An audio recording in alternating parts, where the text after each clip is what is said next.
Hey there, wellness entrepreneur. Welcome back. Today, we're talking about how to use AI right now to be more efficient in your business and still stay in alignment and make sure it sounds like you. It's not copy and paste or robotic.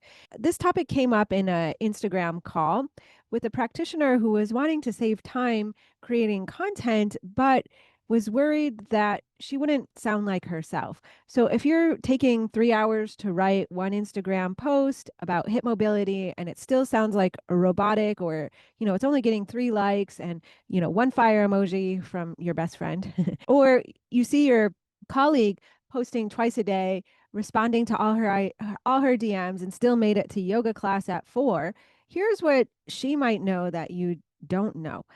It's about using AI. It's not whether you should use it, it's how to use it in a way that makes your business, your time more efficient and effective, and actually still sounds like you, the practitioner who spent years learning how bodies work, how trauma shows up in the tissue, how breath work changes everything. Today, I'm giving you the exact framework I use in AI to get out of my practitioner language, out of my head, and speak more from the client perspective. Not generic wellness fluff, but it'll help you to cut down on your email writing time, your content time. You can even, I've helped clients structure their portals and their program structure. And there's a way to use it using prompts so you don't sound like every other wellness practitioner on the internet. And here is a spoiler alert.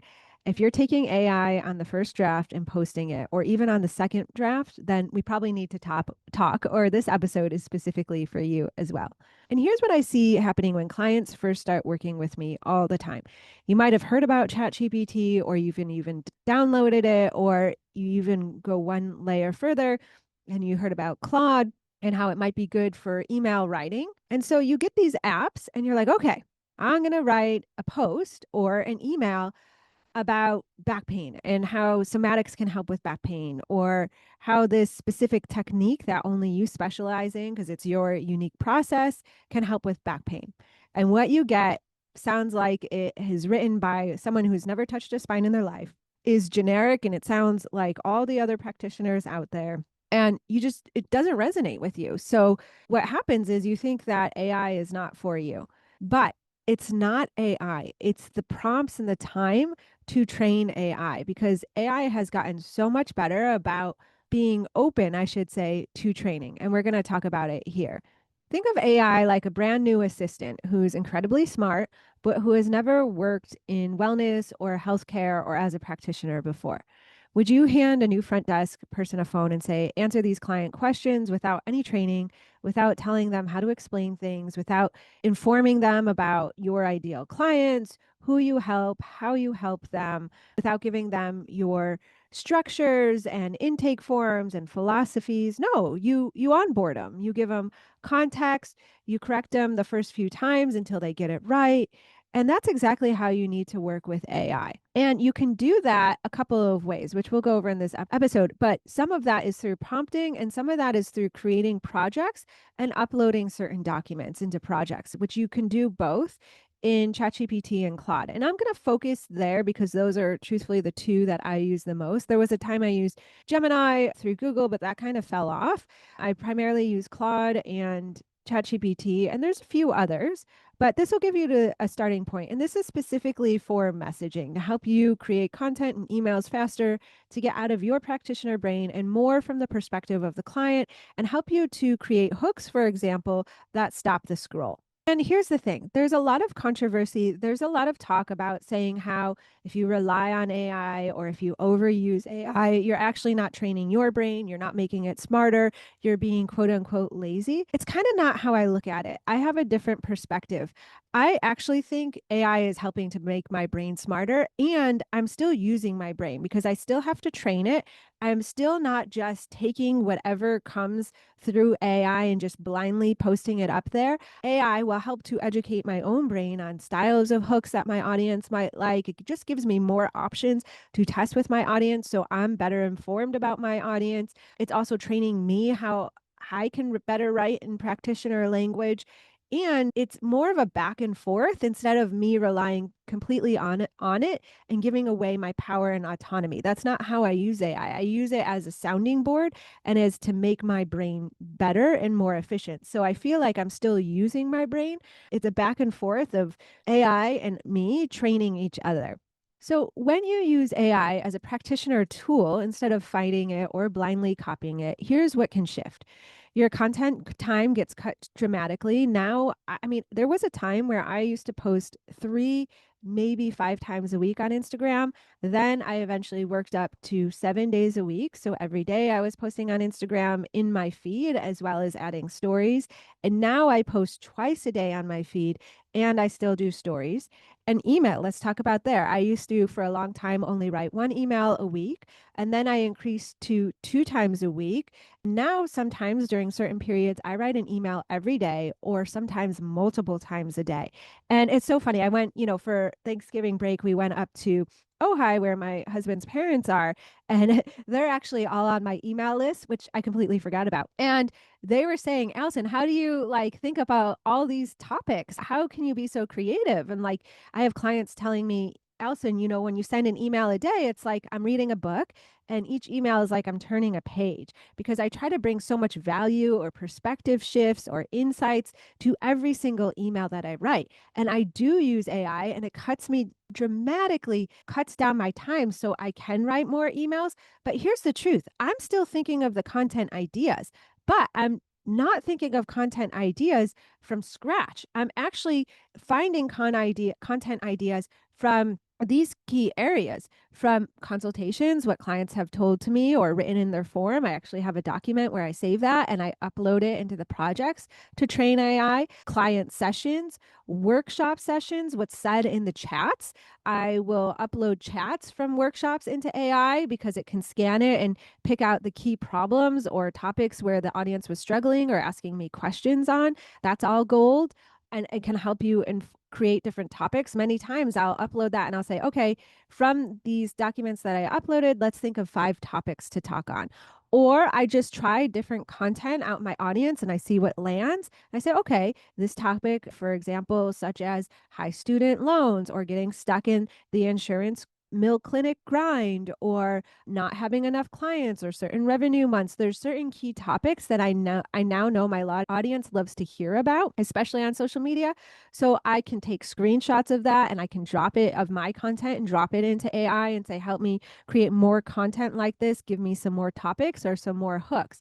So in this way, it's endless the amount of content because I'm always having consults coming in. I'm always working with clients. I'm always testing and analyzing, the previous week's reels and carousels and stories, how they do, how they convert, how was visibility. And then that informs the next week. But so it's a back and forth with AI where I'm listening to my audience, I'm using my brain and my knowledge of my clients and my knowledge of my business and content writing and AI to dramatically cut down the time. And here's the truth also, when you're able to nail down on the language that your audience resonates with, where they're actually going to open emails or stop the scroll, your content will actually convert. So compared to, maybe 2 years ago, it's night and day.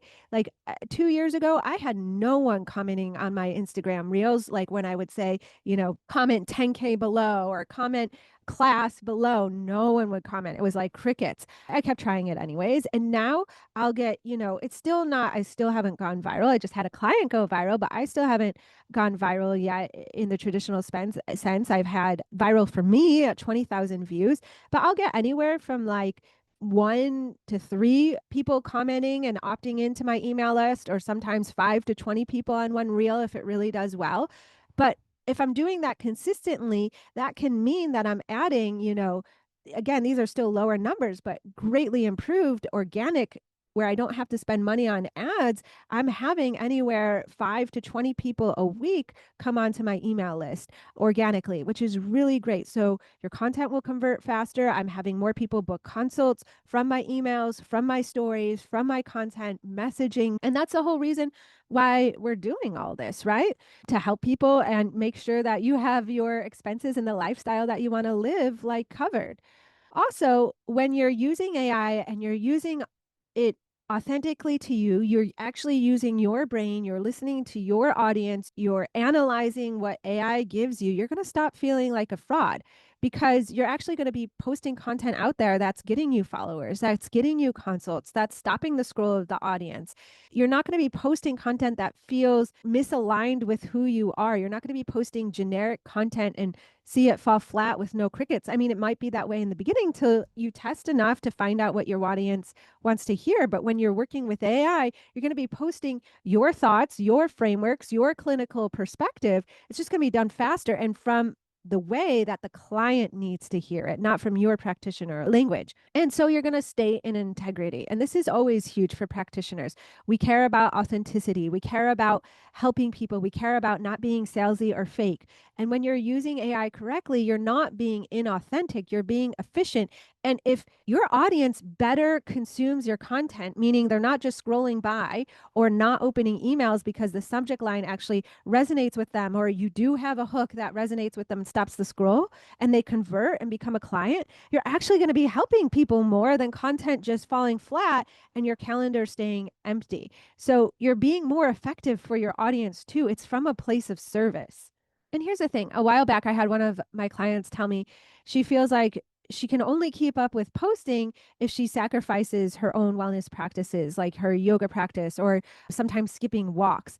And that's not sustainable. That's burnout waiting to happen. So, if you're able to cut down on your content time to get more out in the world and keep your wellness practices, that's where you want to be. That's a win win. So, let's talk about implementation strategy. Okay, so this has three parts. I'm going to give the overview and then we'll break it down. So, part one is training it. So, feeding it your language, knowledge of your audience, your programs, your philosophies. Part two is prompts, how to get from AI what you want from it, not generic or sounding like everyone else. And then part three is the review, the analyzation. So, you're never posting the first draft. Now, I shouldn't say never because there's sometimes now where I've really dialed in, especially for captions with ChatGPT. I sometimes post my captions first draft, but not. It is kind of rare. It's more most of the time, I should say. And especially, I do want to say AI has good days and bad days, even though it is a robot, or I don't know if it's classified as a robot. Even though it's not human, just like our humanness, where we have off days and our brains aren't firing as efficiently, or we don't have that client language on the tip of our tongues, or we're not stellar because we're human. AI is that way too. I feel that some days, man, it's on fire. The stuff it's giving me, like the hooks and the captions, I'm like, yes, this is amazing. And then other days I get in fights with AI because I'm having to go back and forth so much with the prompts. And then usually if that happens and it gets too frustrating, I just take a break and then come back. Part three is not relying on that first draft most of the time. Okay, so let's break it down. Part one, training AI, feeding AI your language and your client language. How do you do that? So, first of all, again, I'm going to just reference Claude and ChatGPT because those are the two that I use. But I would create what I actually do is I create projects in Claude and projects in ChatGPT. So I use Claude primarily more for longer form content. So what does that mean? Emails, scripts that I do for talking head, for whether it's a talking head in the story, a talking head for a Facebook ad, a real talking head, Facebook or Instagram live talking head. I use Claude for more of these scripts. I also use Claude for my client projects. I create projects in Claude for my clients, but that's another episode, possibly how to use it for client delivery. Today we're talking more about client creating content in client language. ChatGPT I use more for captions, Instagram stories, and sometimes if Claude is having a bad day, emails, or I just want to get a different style of email out so there's some diversity in the style of my email writing, I might use ChatGPT. Hooks, I primarily start with Claude and then I'll bring it over to ChatGPT. So it's multi-layered, but again, it's how you work. You don't have to have it as complex as I do. You can use only one and train only one. I have gotten into using both because sometimes it's easier for me to use ChatGPT on my phone and then just copy and paste over to edits for Instagram, which Claude has an app too, but I've just gotten myself used to that. Claude sometimes doesn't understand text overlay for reels. Claude can give me a good hook, that first sentence to stop the scroll most of the time, but it doesn't understand like the nuance of how much to put on the screen. Either makes it way too short or way too long. So, but ChatGPT does understand that. So sometimes that's why I use both. But the point is figuring out the systems that work for you. So you want to create the projects for, I have, for example, the project in ChatGPT, it's social media content. And then I have a thread on Instagram stories, a thread on captions, a thread on the hooks, the text overlay. For Claude, I also have a social media project, and I have threads within the project on carousels, threads on talking head scripts. So I'm keeping them all very segmented. So each thread, I could create additional projects for each one, but then I have to upload all the documents, which I'll tell you what I put in there.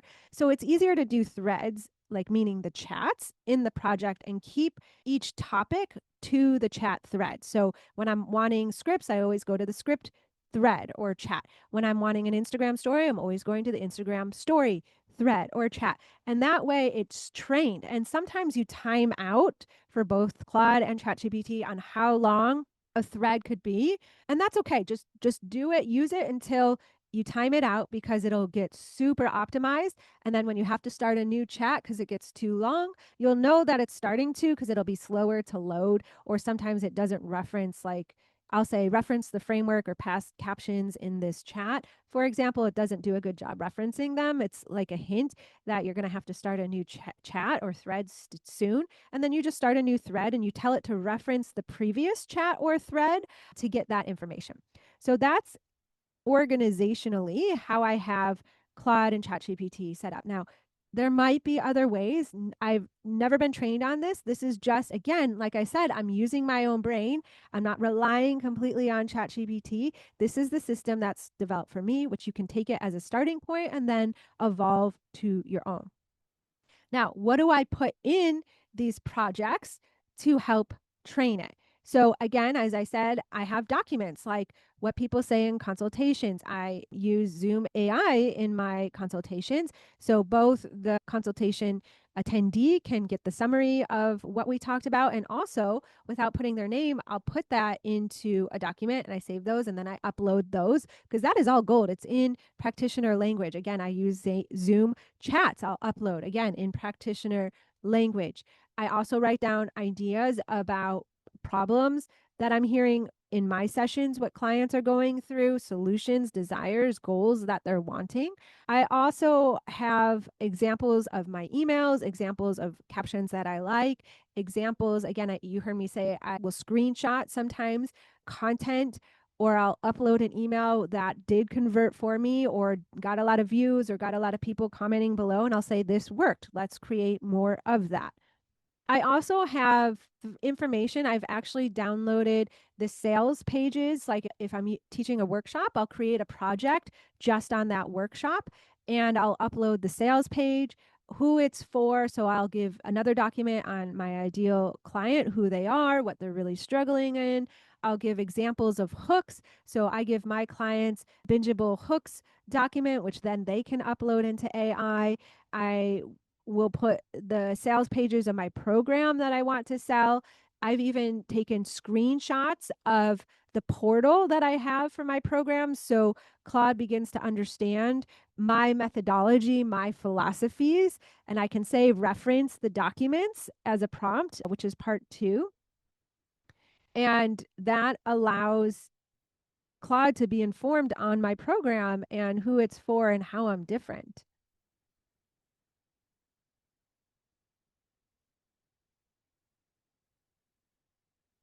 I also have a document on my story, common stories I bring into my content about, my practitioner journey. I'm looking through my documents right now, what else I have in there, which I haven't said yet.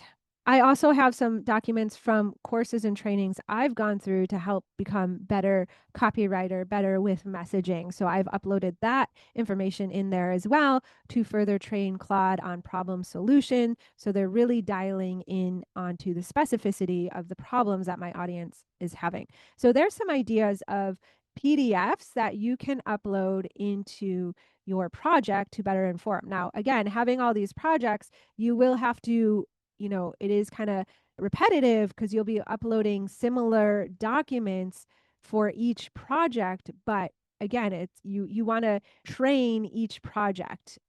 Okay, part two, prompts. This is again where you can experiment. There's many programs that say, okay, here's all these prompts that you can use. I'm going to give the two prompts or the few prompts that I use most frequently. And truthfully, again, they've just come up with me through my own brain power of trying to figure out how to train AI to give me what I'm needing.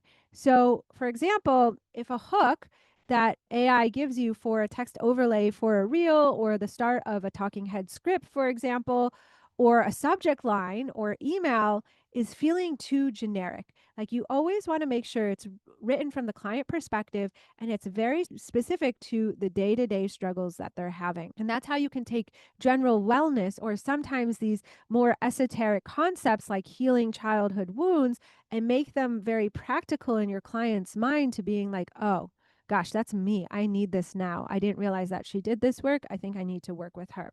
And so, one phrase or prompt I find myself saying a lot to AI, especially in the beginning of a new project or a new thread, is be specific to the day to day struggles or problems my audience is having. Specifically, what's happening in their day to day, what they're experiencing, and what they're feeling. And once I get that in there, if it goes rogue and goes too general, I can always come back and say, no, this isn't specific enough. Reference the prompt above. Be more specific. And it's in there and it gets it.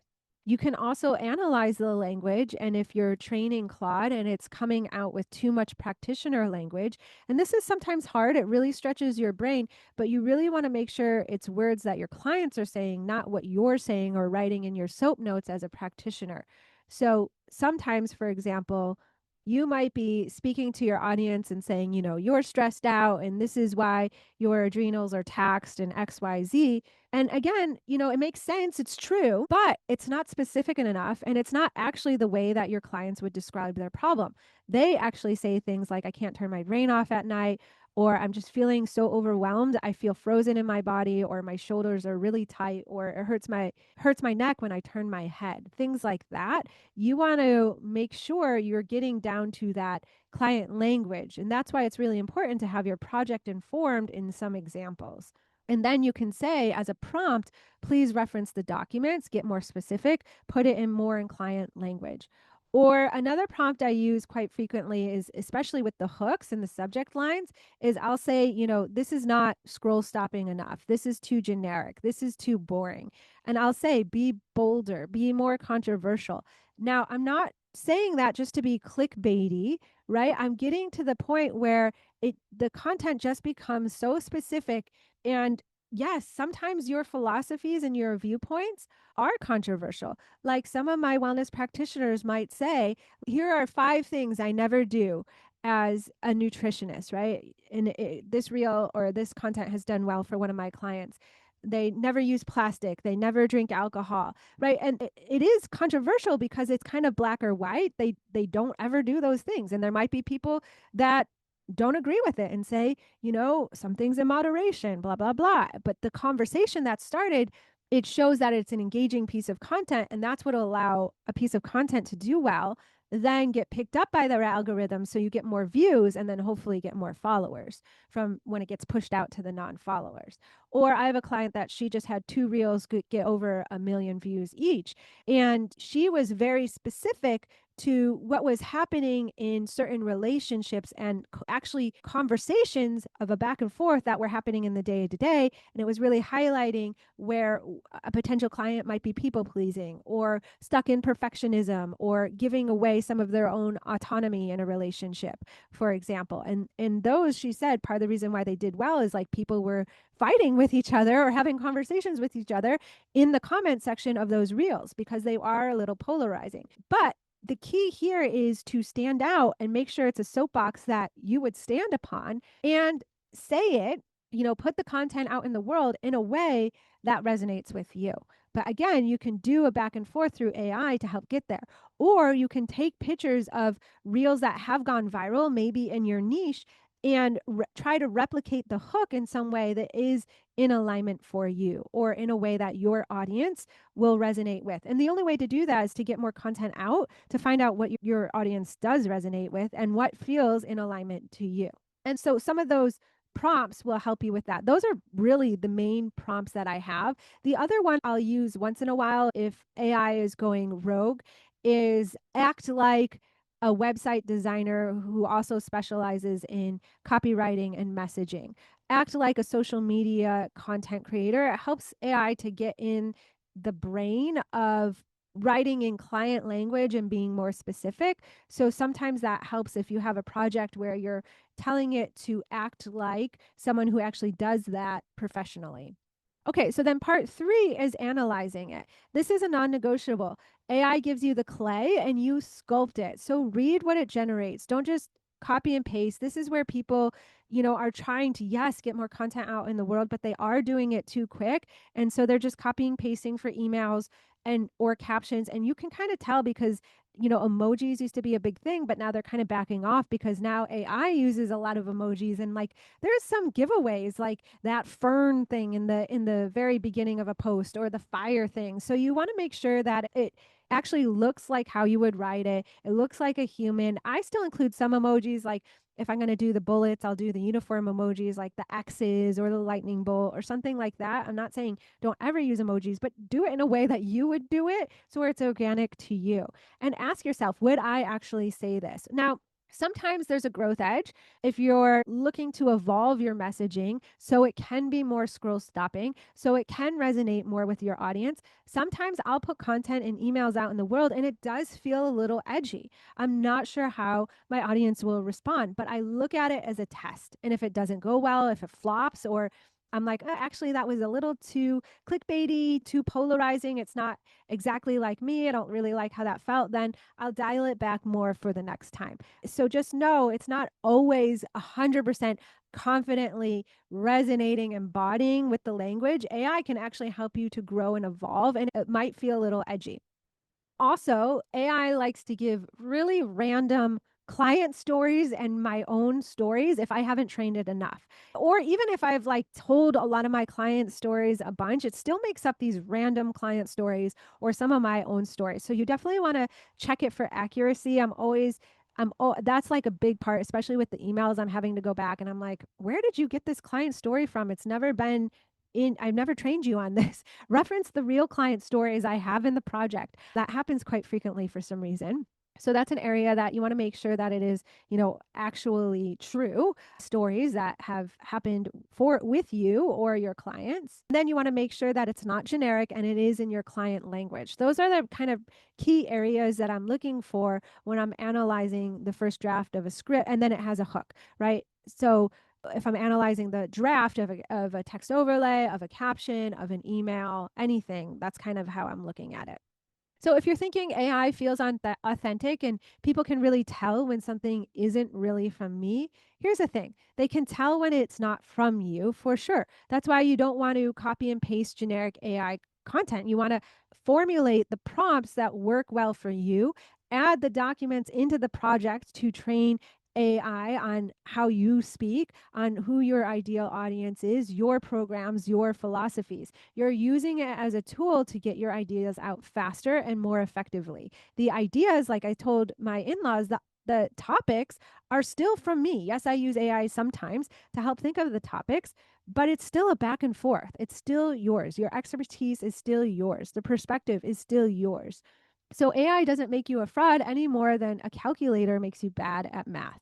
And what if you become dependent on it and lose your voice? You won't if you're always going through, you are prompting it, you're training it, and you're going through that final filter. Like emails, I'm always going through each line of the email and saying, oh, okay, is that how I would read through the email as if I wrote it and I edit it and make sure it does sound like me. Each line, I read through the whole thing. I just never blindly copy and paste it and throw it up there. And your voice will actually get clearer because you're practiced now in recognizing it.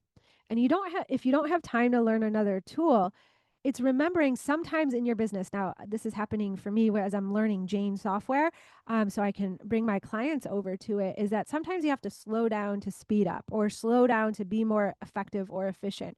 So, in this way, if you're looking at it, you really don't have time not to, because every hour that you spend staring at a blank screen is an hour that you're not helping someone or not having a client in the book or not resting or not actually living your life. So, when you are more effective, you're going to be helping more people because your content is going to be resonating more, and it's going to free up your time so you can make sure that you're, creating those precious moments with your family instead of being stuck creating content, or you're having time for your own wellness practices.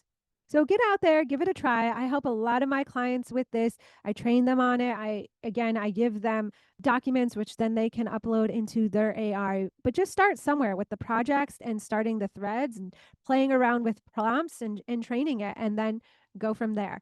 All right, let me know how it works for you. I hope this saves you a whole bunch of time and helps you to get more clients faster.